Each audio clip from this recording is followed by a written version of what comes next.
Kemarin gue nyinggung untuk sebuah iPhone XS ini, tapi gue gak spesifik bahas XS ya di konten gue kemarin. Pokoknya kemarin banget lah. Buat lo yang belum nonton, lo langsung mampir aja ke video gue yang kemarin ya. Masih ada kok. Baru banget kemarin lah. Lo nonton video ini sekarang berarti uploadnya kemarin. Nah, gue nyinggung jangan beli HP Inter. Nah, tapi gue pakai contoh si XS ini. Kali ini kita bakal spesifik bahas XS-nya yang beredar, yang banyak beredar di Indonesia. Alasan gue kenapa lu hindarin untuk beli iPhone XS? Jawabannya banyak ya. Lu kayaknya kudu wajib harus penting banget nonton video gue yang kemarin. Habis itu lu baru tonton video ini. Tapi terserah sih, lu tonton video ini dulu baru video gue yang kemarin ya. Karena ini saling bersinambungan gitu. Nah, alasannya untuk tidak beli XS yang pertama adalah handphone ini performanya udah biasa saja. Antutunya kalau kita bicara benchmark ya, ini bukan jadi patokan ya, cuman ini di atas kertas aja. Kita cari spek di atas kertas aja perbandingannya, simpel-simpel aja. Tapi jangan jadiin ini sebagai patokan karena banyak banget parameter yang ngebuatnya itu nggak melulu masalah antutu cuy.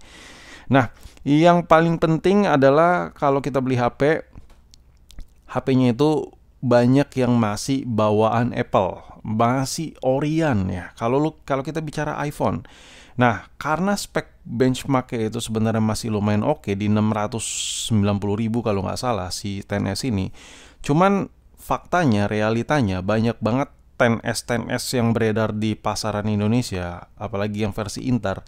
LCD KW, baterai udah gantian, modul kamera udah gantian, itu ngebuat HP itu gampang panas. Dan gue berani taruhan sama lu semua, ketika lu tes benchmark ya, kayaknya mentok-mentok di 400.000 kayaknya. 400.000 atau 380.000, sedih sih emang. Jadi kasarnya lu beli XS yang harganya berjuta-juta lebih mahal dibandingkan Android yang harganya 1 atau 2 juta kurang, tapi performanya beda tipis ya.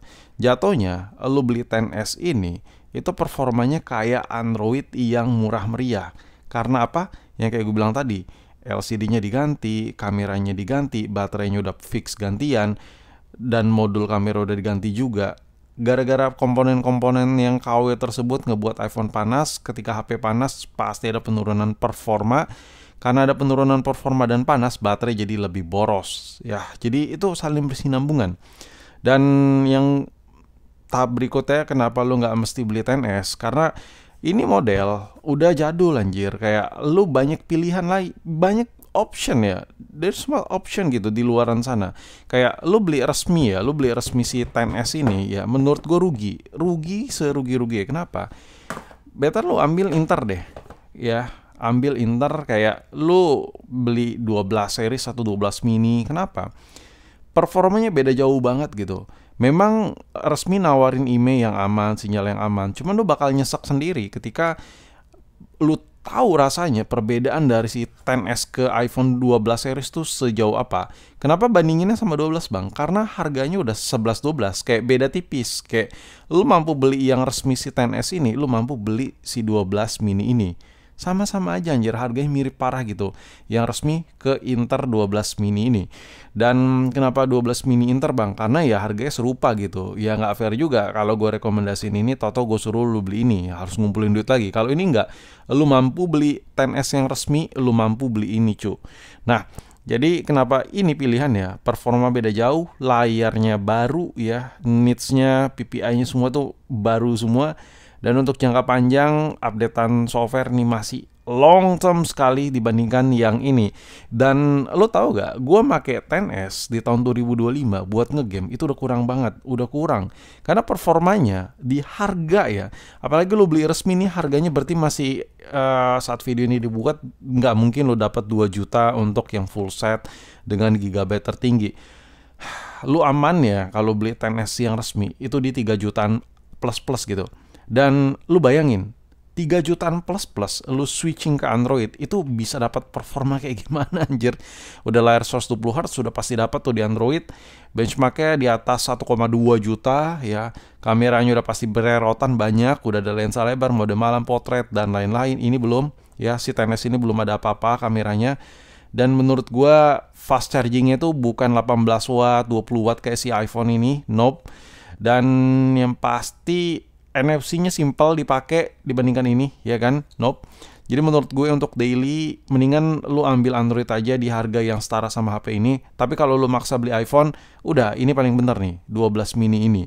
Lu kalau lu nggak percaya kata-kata gue, ya lu bakal nyesel sih, lu bakal nyesel. Karena gue gue make anjir, gue lagi make HP ini anjir. Gue lagi make HP ini dan gue make HP ini juga. Beda jauh banget gitu, kayak sebuah resminya itu tidak terbayarkan dengan fitur yang ada di sini, dengan apa yang lu rasain di sini, cu. Ini lu beli resmi versus ini WiFi only sekalipun, lu bakal seneng, bakal tersenyum pakai ini, cu. Seriusan, men. Lu bakal tersenyum nyengir-nyengir lagi gigi kuning lu itu ketika lu pakai ini dibandingkan pakai ini yang resmi. Ini inter, ini resmi ya. Gue yakin dompet lu yang tipis ya dompet gue juga tipis sih, bakal rela gitu, lu nggak bakal merasa dendam gitu ketika lu pakai ini.